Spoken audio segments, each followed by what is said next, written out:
দুনিয়া তো শেষ হয়েই যাচ্ছে, সময় তো পার হয়েই যাচ্ছে, প্রতিদিন রাত শেষ হয়ে যাচ্ছে, আমরাও কবরের দিকে চলে যাচ্ছি। আগামী অল্প কিছু সময়ের ব্যবধানে এই পৃথিবী থেকে আমরা কবরে চলে যাব। আমাদের পূর্বে অনেক মানুষ কবরে চলে গেছে, আমরাও চলে যাব।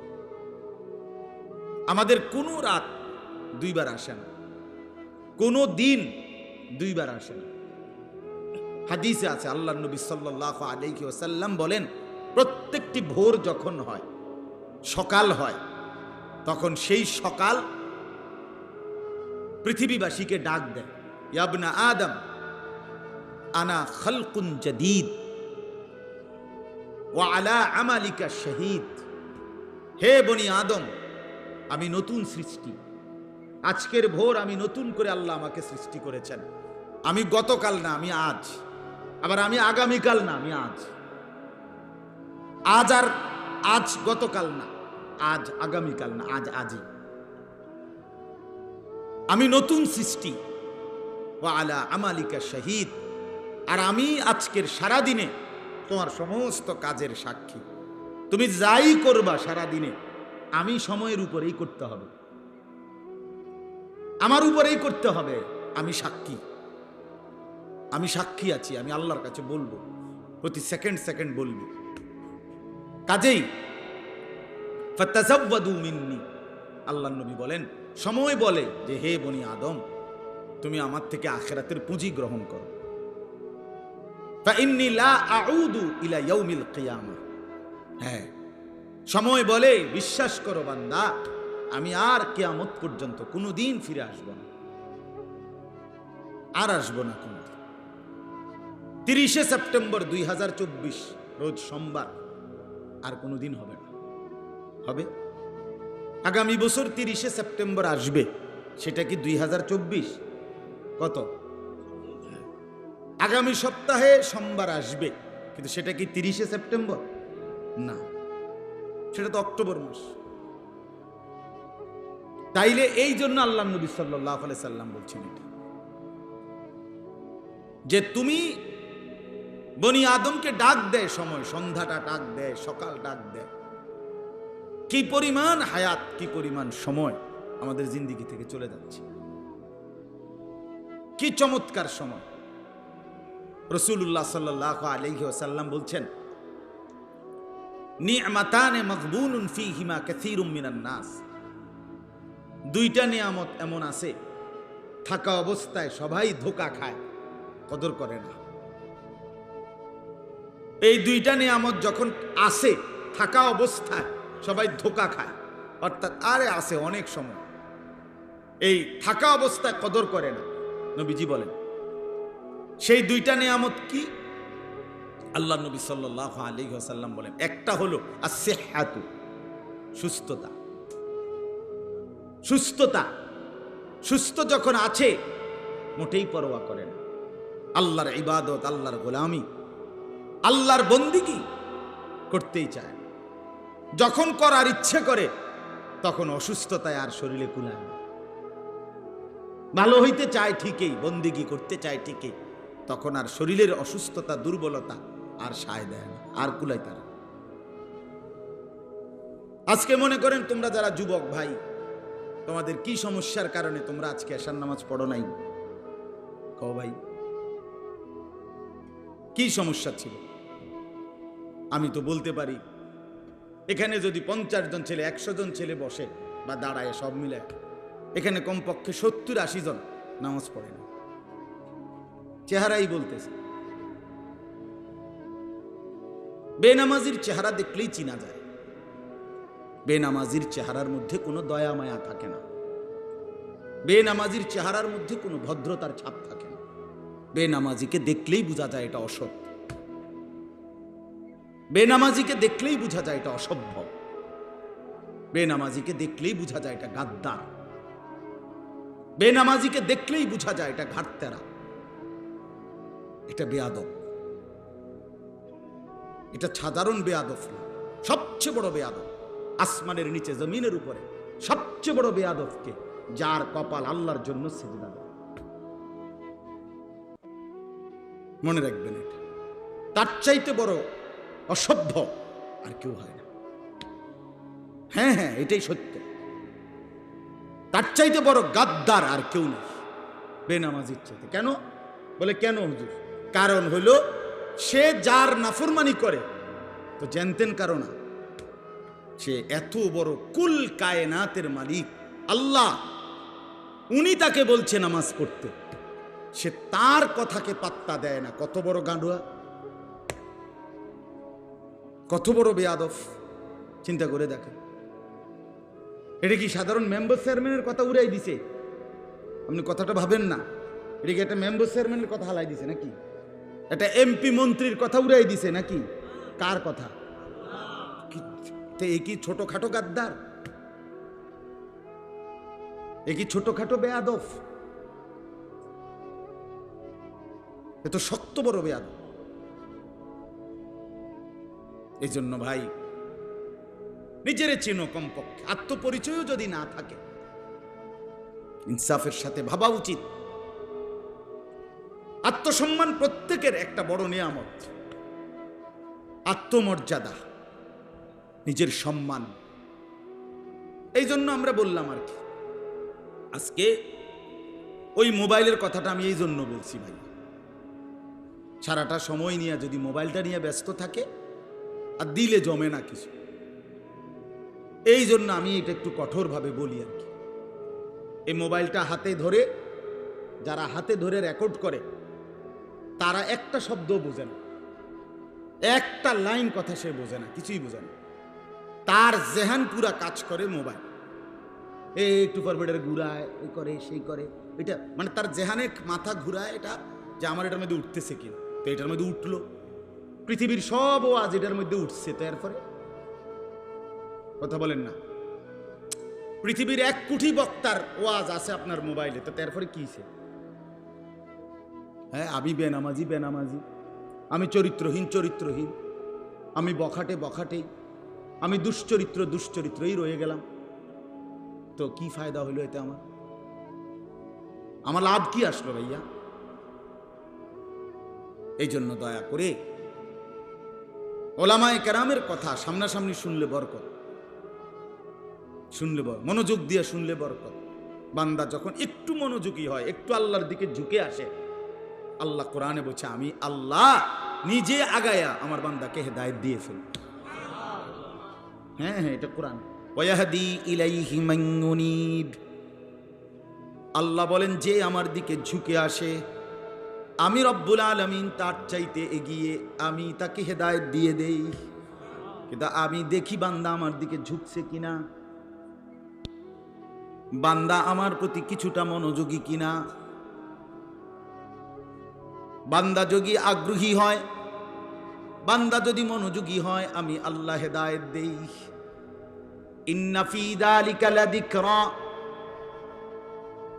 লিমান কানা লাহু কলবুন আও আলকাস সামআ ওয়া হুয়া শাহীদ। আল্লাহ বলেন, নিশ্চয়ই যার দিল, কান এবং চোখ মানে সচক্ষে উপস্থিত, এই তিনটা যে একত্রিত করে, আমি আল্লাহ ওয়াদা দিলাম আমার কোরআনের মধ্যে তার জন্য নসিহত হেদায়েত আছেই আছে। শর্ত হইল দিল খুলতে হবে, কান খোলা রাখতে হবে, চোখ খোলা রাখতে হবে। এই চোখ, কান, দিল, এই তিনটা যার খোলা আল্লাহর কথার দিকে, আল্লাহ তাআলা বলছে নিশ্চয়ই তার জন্য পরিবর্তন আছেই আছে, পরিবর্তন আছেই আছে। এই যে তোমরা ভাইয়া একটা ছেলে হলে একজনই শোনেন, একজন মুরব্বী, একজন বয়স্ক, আপনি বুঝলে আপনি বোঝেন। কোনদিনও মানে আন্তরিকতা যদি না দেখান আল্লাহর কোরআনের প্রতি, জীবনও আপনি বদলাইতে পারতেন। হ্যাঁ, আপনি এই ফালতুই থেকে যাবেন, ভাত মাছ খাইবেন আর কি, দুনিয়া ভোগ করবেন, পেশাব পায়খানা করবেন, যৌন চাহিদা পূরণ করবেন। এগুলো তো আল্লাহ তাআলা কুকুর বিড়ালেরও পূরণ করে, গরু ছাগলেরও খাবারের চাহিদা পূরণ হয়, গরু ছাগলেরও পেশাব পায়খানার চাহিদা পূরণ হয়, গরু ছাগলেরও লজ্জাস্থানের চাহিদা পূরণ হয়। নাহলে গরু ছাগলের বাচ্চা হয় কেমনি? বুঝেন নাই কথাটা? এগুলো তো জন্তু জানোয়ারেরও পূরণ হয়। তা আমি যে মুসলমান, আমার আলাদা কি? আমার আলাদা বিশেষত্ব কি? পেশাব পায়খানা। একজন মুসলমানের পরিচয় কি? হাতে পেশাব করে এই জন্য নাকি? ভাত খায়, ভাত কতটি খায় এই জন্য। এটা তো এটা আহামরি কি? দুনিয়া তো হাইওয়ান জানোয়ারও ভোগ করে, দুনিয়া তো কাফের বেঈমানও ভোগ করে, দুনিয়া তো নাস্তিক মুরতাদও ভোগ করে। কিন্তু তা আমি যে মুসলমান, আল্লাহ যে আমাকে ঈমান দিলেন, আমারে যে মুসলমান মায়ের ঘরে জন্ম দিলেন, মুসলমান বাবার ঘরে জন্ম দিলেন, আমি যে বলি আমি যে মুসলমান, আমি যেটা বলি এটার আলাদা বিশেষত্ব কি? এর কি আলাদা কিছু থাকা উচিত না? তো সেটা কি? আমার আলাদা পরিচয় কি? আমি মুসলমান হিসেবে আলাদা সিম্বল কি, চিহ্ন কি? আমার চলা ফেরা, উঠা বসা, চাল চলন, কথাবার্তা, চেহারা, সুরত, লেবাস, পোশাক, আচরণ, উচ্চারণ সবকিছু দেখতে যদি বেঈমানের মতো মনে হয়, তা মুসলমান কি? আমার আখিরাত কিভাবে মিলবে? এজন্য আমি অনুরোধ করলাম সবাই মিলে আমরা, আজকের জন্য না, রাত অনেক হয়েছে, আমি লম্বা করতে চাই না। আমার কথা হলো সবাই মিলে আমরা ভাবি, নিজের দিলকে প্রশ্ন করি। তো এই দুইটা নিয়ামতের কথা বলতে গিয়ে বললাম, আল্লাহ নবী সাল্লাল্লাহু আলাইহি সাল্লাম বলছে, উম্মত সুস্থ থাকলে মানুষ কদর করে না। তার মনে থাকে না সে যে একদিন অসুস্থ হয়ে যাবে, সে যে একদিন দুর্বল হয়ে যাবে, সে যে একদিন বিভিন্ন রোগ ব্যাধিতে আক্রান্ত হয়ে যাবে, তার মনে থাকে। আর কি? ওয়াল ফারাগ। দ্বিতীয় নাম্বার হলো আল্লাহ রাসূল সাল্লাল্লাহু আলাইহি সাল্লাম বলেন অবসর। অবসর মানে অবসর আছে, এখন কিছু বন্দিগি বেশতি করতে পারে না, সেইটাকে কি করে না? মূল্যায়ন করে। এই গপ সপ করে শেষ, অবসরটাকে শেষ করে দিল কিসের মাধ্যমে? গল্প সল্প, গল্পের মাধ্যমে। 3টা বাজে শুরু করছে আড্ডা, যুবক, রাত বাজে 11টা, 8 ঘন্টা কি করছো ভাইয়া?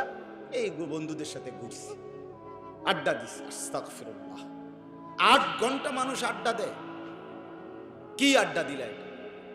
কি কথা বললা?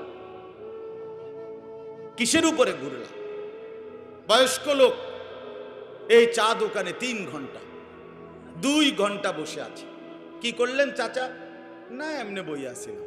আশ্চর্য, আপনি না মুসলমান, আপনার না আখেরাত আছে, আপনি না কবরে যাবেন, আপনার না হাতে সময় কম, আপনার না সময় কম।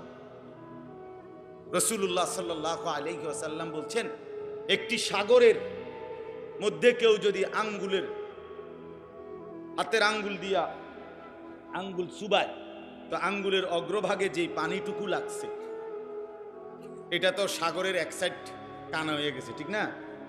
পানি শুকিয়ে গেছে না অর্ধেক? কথা বলেন না, সাগরের টের পাওয়া যায়। তা আল্লাহ রাসূল সাল্লাল্লাহু আলাইহি সাল্লাম বলেন, উম্মত আখিরাতের তুলনায় দুনিয়াটা, দুনিয়ার হায়াতটা সাগরের মধ্যে আঙ্গুল চুবাইলে আঙ্গুলের অগ্রভাগে যেটুকু পানি লাগে এটুকু হলো দুনিয়া, আর বাকি সাগরের পুরা পানিটা আখিরাত। আখিরাত কোরআনুল কারীমের মধ্যে আছে বাপ, কোরআনুল কারীমের মধ্যে আছে আল্লাহ তাআলা বান্দাকে জিজ্ঞেস করবে, বান্দা হাসরের ময়দানে তুল্লা, কবর থেকে যখন হাসরের ময়দানে উঠাবে তো নাফরমান বান্দাকে জিজ্ঞেস করবে, আল্লাহর বান্দাকে আল্লাহ জিজ্ঞেস করবে, কতদিন ছিলা দুনিয়ায়? তো বান্দা বলবে, লাবিসনা ইয়াওমান আও বা'দা ইয়াওম, আল্লাহ দুনিয়াতে ছিলাম হয়তো 24 ঘন্টা, একদিন, অথবা তার চাইতে কম, 18 ঘন্টা, 12 ঘন্টা, 14 ঘন্টা। এই 60 বছর মনে হবে হাসরের ময়দানে দাঁড়াইয়েই মনে হবে আমি যেন 60 বছর 70 বছর দুনিয়া, মনে হবে যেন 24 ঘন্টা বা তার চাইতে কম। আখিরাত তাইলে কত বড়, আখিরাত তাইলে কত বড় বাপ, আখিরাত তাইলে কত বড়। হাদিসের মধ্যে আছে, আল্লাহর নবী সাল্লাল্লাহু আলাইহি ওয়াসাল্লাম বলেন,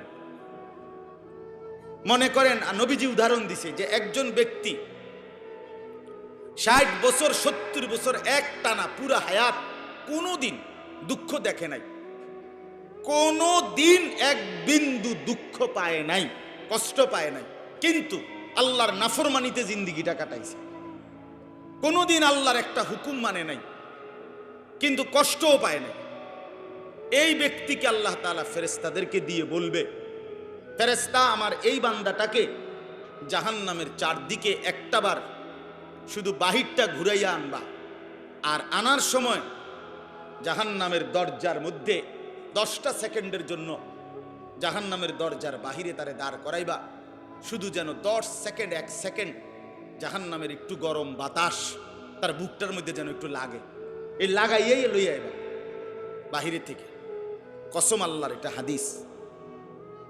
তো এইভাবে যখন এই লোকটাকে যে 60 বছর 70 বছর আল্লাহর নাফরমানি করে কাটাইছে, কিন্তু কোনোদিন দুঃখ কষ্ট পায় নাই, এরে যখন জাহান্নামের বাহিরটা ঘুরাইয়া আনবে আর জাহান্নামের গরম বাতাস 2টা সেকেন্ড তার বুকে লাগবে, আল্লাহ তাআলার সামনে আনবে, তো আল্লাহ তাআলা জিজ্ঞেস করবেন, আমার বান্দা জীবনভর খুব তো সুখেই কাটাইছ না, কোনোদিন তো দুঃখ পাও নাই। আল্লাহর কসম, তখন রাসূল সাল্লাল্লাহু আলাইহি সাল্লাম বলেন, ওই ব্যক্তি তখন বলবে আল্লাহর সামনে, রব্বুল আলামিন, জীবনে সুখ কি জিনিস আমি জীবনে কোনোদিন দেখি নাই, আমি জীবনে কোনোদিন সুখ দেখি নাই। তার মানে জাহান্নামের গরম বাতাস, এই 10 সেকেন্ডের গরম বাতাস তার 60 বছরের সুখের দুনিয়া ভুলাই দিবে। এরপরে তো আযাব আছে, এরপরে তো বাকি আযাব আছে।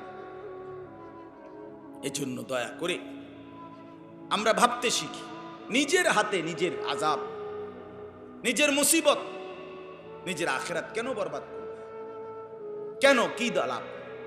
কেন আল্লাহকে ডাকলাম না? কেন আল্লাহর বন্দেগী করি না? কেন আল্লাহর হুকুম মানি না?